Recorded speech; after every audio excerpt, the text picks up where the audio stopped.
Hi everyone, welcome back to my YouTube channel. I am Sneha, aka Part Time Reader, and wish you all a very happy new year. I know it's been quite a long time since I've uploaded my last YouTube video, but here I am with New Year. I have promised myself to be more active, so you're gonna see me a lot in here. I know I'm a little late for this video, but today we're gonna do a 2024 reading wrap up. And I'm really excited for it because I have read 33 books in 2024. I'm really happy that I was able to accomplish my goal for 2024 because I had set to read 30 books, but like I crossed it. But in this section, I have included only 30 books because three of them were poems and non-fiction, so I have not added them. But then, of course, I have read like a lot of genres in 2024, from romance to thrillers to Korean translations to Japanese translations to dystopian fiction to mythology. I have like gone all in.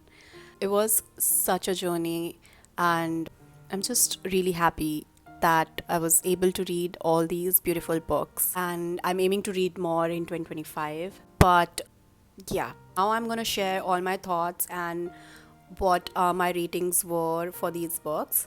So without any further ado, let's just get started with the video. So in this segment, I'm going to share all my 5-star reads. So books that literally stole my heart. So the first book in this segment is Normal People by Sally Rooney. This book is a raw and emotional story of two people, Marianne and Cornell, navigating their complex relationship. The book is painfully real and beautifully written. After reading this book, I literally fell in love with the author, and now I have like almost all of her books in my shelf. So I would highly recommend this book. Then we have Amen by Won Pyong Son. I apologize if I'm pronouncing the name wrong. This is such a beautiful book. This is one of my favorite reads of 2024. I mean, almost all the books that I've rated 5 are my favorite reads of 2024. But this one was something I really loved a lot. Like, it's really close to my heart. This book is a Korean translation that follows a boy named Yoonjae who has been diagnosed with a disorder where he can't feel any emotions. This is such a great book. It's a story about humanity, love, and finding strength at your lowest. I just loved this book a lot. Then we have The Fine Print by Lauren Asher. This is such a great romance book with really perfect amount of spice, tension, and romance. I was able to finish this book in 3 days, honestly. It's a really cute and swoon-worthy romance book with a grumpy billionaire and a cutesy optimistic FMC. Their dynamic and chemistry was really addictive. Like, I was crushing hard on Rowan, so loved it. So the next book is The Bookshop Women by Nanako Hanada, translated by Kat Anderson. This is one of my favorite book of 2024. I was so much in love with this book after reading it. It just made a huge impact on me. This book is a reflective journey of self-discovery where the author explores life's intricacies, finding meaning and clarity through her own experiences. This was such an amazing book, and yeah, I was just blown by the writing. You can see all the tabs that I have put up in this book.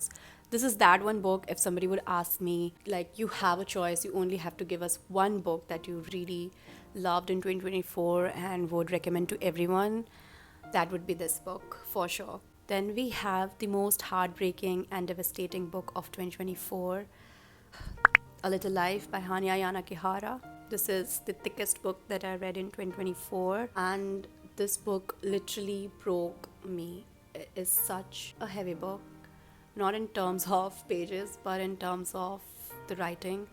The writing is exceptional. This book tackles trauma, relationship, and survival. It's a book that will stay with you even after you have finished it. Yeah, I was just really sad after reading this book. It was a traumatizing experience for me. I would not recommend anybody to read this book because it will be heavy for them as well.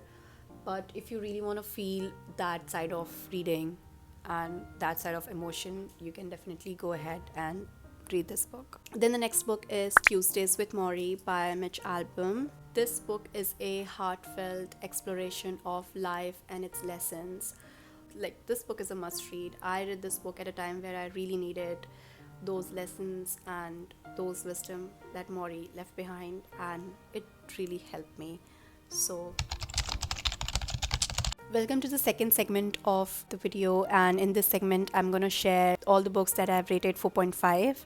These books were close to perfection and were such a joy to read. So let's see what are all those. So the first one in the list is Checkmate by Ali Hazelwood. So this is a charming romance book set in the world of chess. Even though I don't play chess, but this book was still so interesting and intriguing. I adored the characters and their chemistry. This was a really fun read. Then we have Heaven by Miku Kawakami. So I recently finished this book like in December itself, and oh my god, this was such a heavy read. So this book is about bullying, friendship, and the resilience of human spirit. I was so devastated after reading this book. It's a short one, but it still rips you apart. The ending especially is really heavy and it's brilliantly written. This was my first book by Miku Kawakami, and I'm sure I'm gonna read more of her work because she is amazing. It's a hauntingly beautiful book. Then we have The Housemaid by Frida McFadden.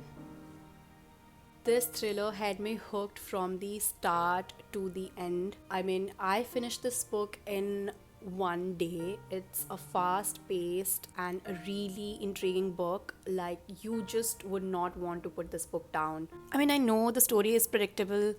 You would know who the villain is, but still, the plot is such beautifully written that you would want to read ahead and ahead to see what's gonna happen next.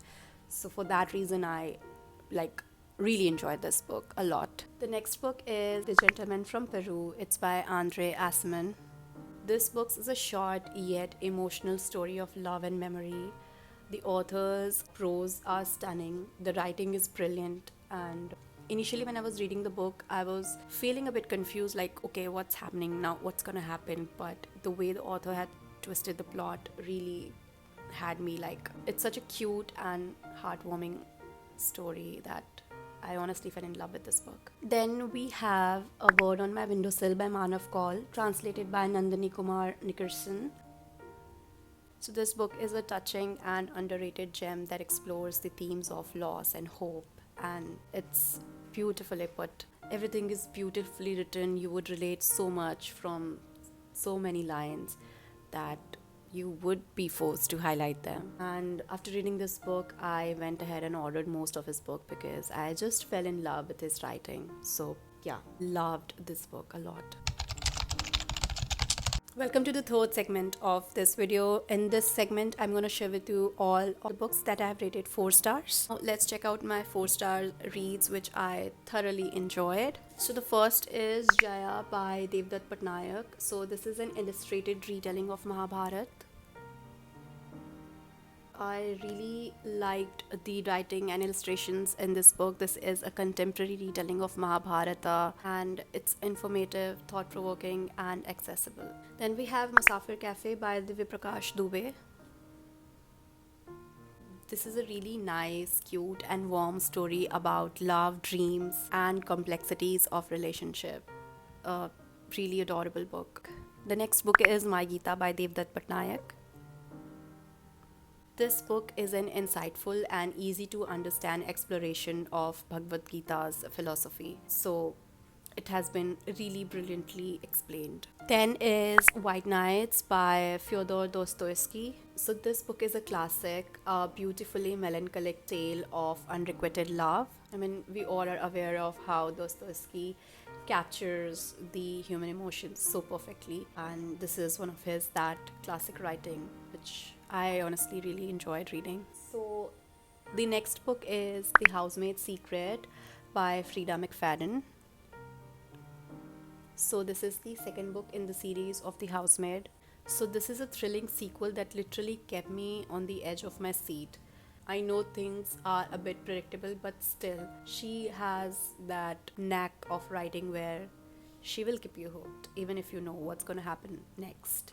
So for that reason, amazing work. I am loving all her work, honestly. So loved this one as well. Then we have The American Roommate Experiment by Elena Armas. It's a light and sweet, cozy romance with great chemistry between the leads. I really enjoyed the forced proximity trope in this book, and the emotional depth that was added was a nice touch overall. So, really cute and cozy read. So, let me know in the comment section if you have read any of these books or if you have any recommendation for me. Don't forget to like, share, and subscribe for more such bookish content. See you next time. Bye.